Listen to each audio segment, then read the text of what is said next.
Do you feel different from other people? And do you feel bad about that? Let's do something about that.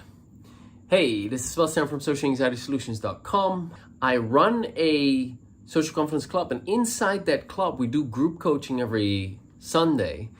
And there I help them with tapping to overcome their issues. And I usually work with a volunteer or a variety of volunteers. And last Sunday we had a volunteer, and she was talking about how she felt different from other people, and that she didn't fit in.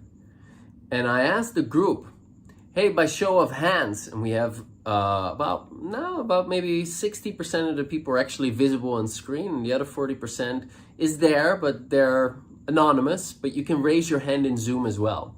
And I'm like, by show of hands, who is dealing with that as well? Who can relate to that? Feeling different and feeling bad about it. All the hands went up.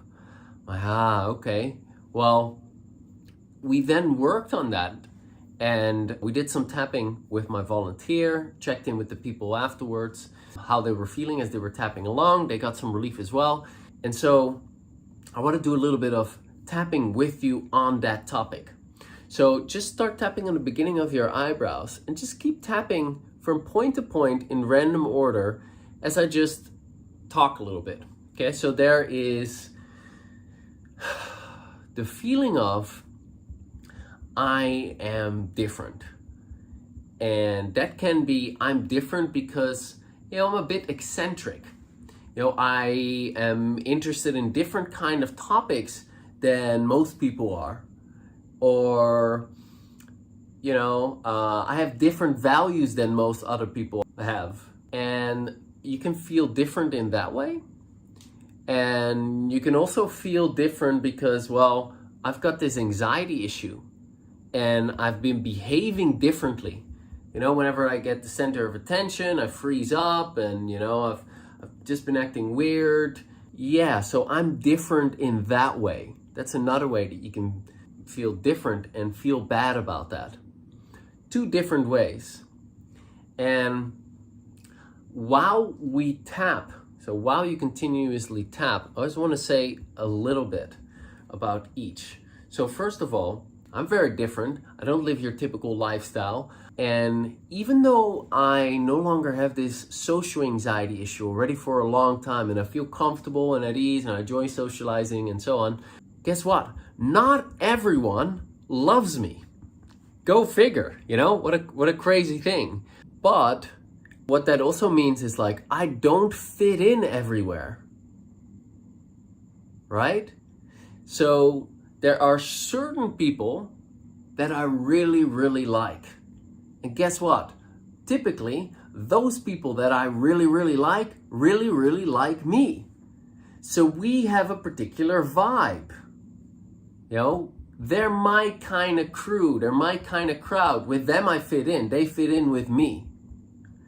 But that's not that many people. Now, I can get along with pretty much anyone. But really fitting in, like my people, my crowd, I've traveled all over the world, met hundreds and hundreds of people. And I've got a handful of close friends. Only a handful of close friends. And I am Mr. Social. So that's just to say that it's a mistake to think that you should fit in with everyone all the time and that you should be quote unquote normal. That's a problem in thinking. So I first want to correct that, all right?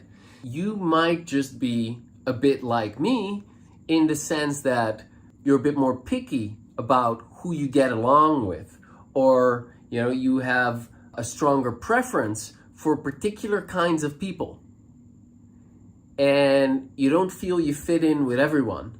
That's okay. Make that okay. That's everyone's unique.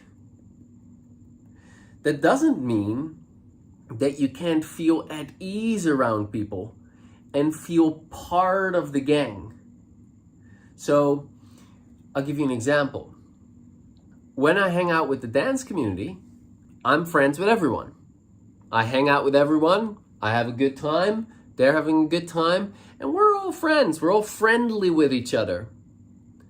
But that doesn't mean that with all of them, I want to spend, hang out every week or every day. No, it's not like that. Some people, yes, I have a clique with. With them, I go for lunch. With them, I work out. With them, we spend quality time together. Okay, but it's not everyone. So get it out of your head that you have to fit in with everyone all the time. That's one of these exaggerations that doesn't serve you. All right, good. Then I want to say something about the I am different because I have social anxiety. All right, first of all, the vast majority of people, especially in the Western world, and Japan and India and like South Korea, like achievement cultures, achievement-focused cultures especially, the vast majority of people are dealing with social anxiety, just to varying degrees, okay?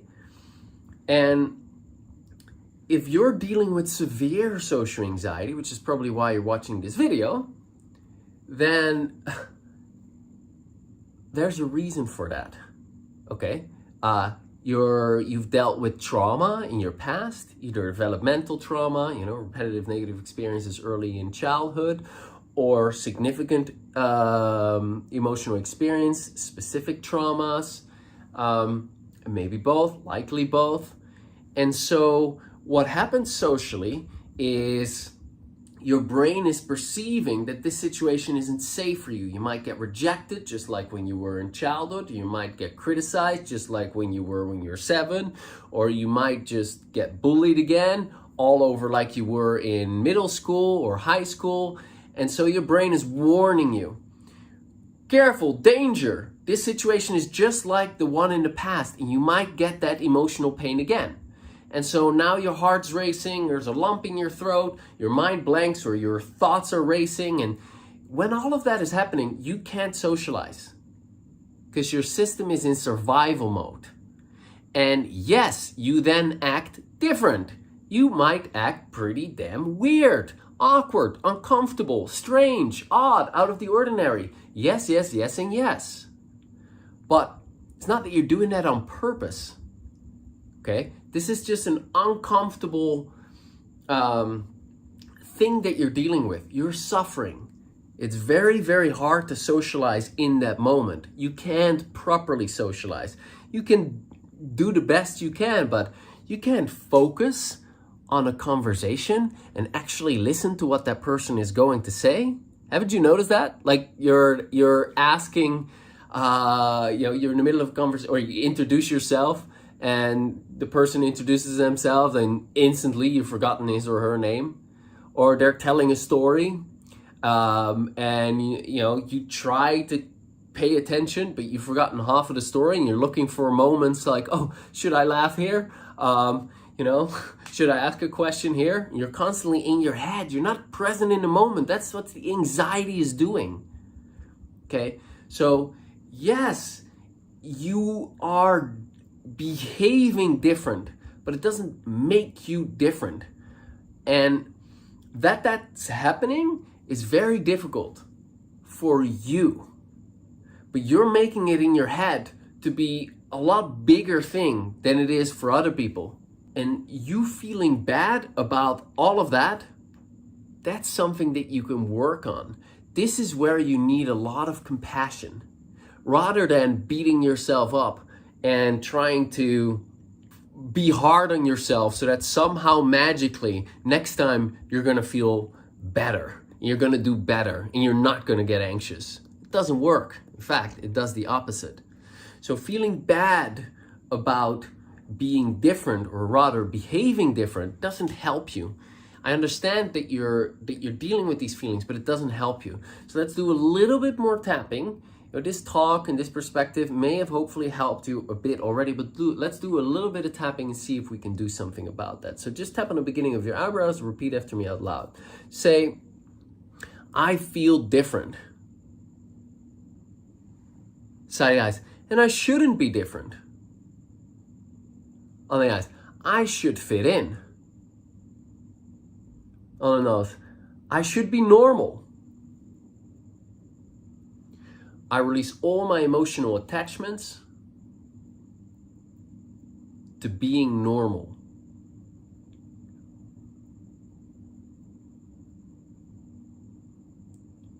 And just allow that intention-based statement to do its job. You don't have to do anything. Don't try to force anything. Just observe what's happening. Observe your inner experience. Good. On the collarbone. I shouldn't be different. Under the arms. But I am. Liver point. That's really bad. Wrist point. Unless it isn't. Top of that. I made it bad. Beginning of the eyebrows. I feel bad about being different. Tapping on the side of the eyes. Tune in to how bad it feels. Okay, think about you being different. Notice how bad it feels. Notice where you feel it in your body. Rate it on a scale of 0 to 10. Tapping under your eyes, just say, I release all my emotional attachments to all the ways I feel bad about being different.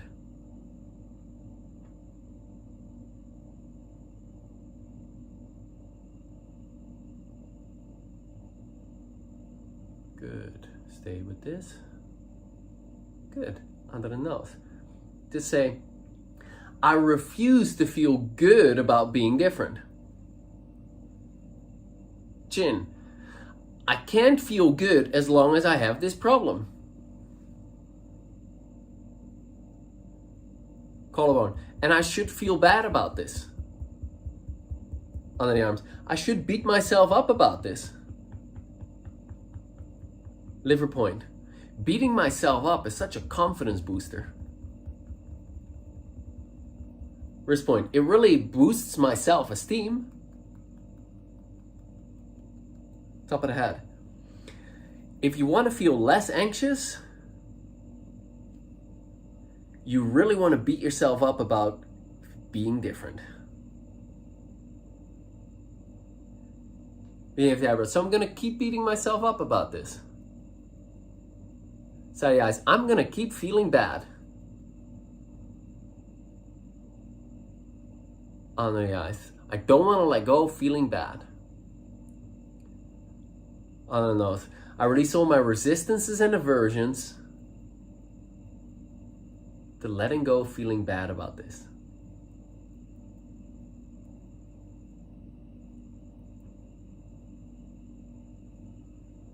Chin. I might behave differently. Collarbone. But what if my behavior doesn't define me? Under the arms. I have this issue. Liver point. But what if there's more to me than this issue?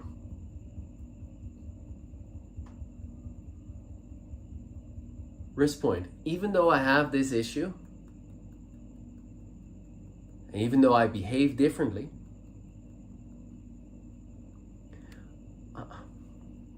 I choose to accept myself without judgment.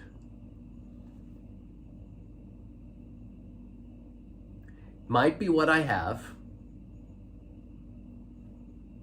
but what if it doesn't define who I am?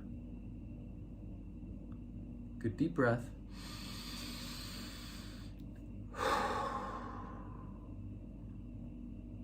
And relax. Now, in order to feel less like a weirdo, less different, and in order to feel more like, okay, these feelings are common, other people experience them too, and you can actually overcome them, check out this interview here, and that's gonna really inspire you and help you feel you're not so alone. Go there now. Talk to you soon.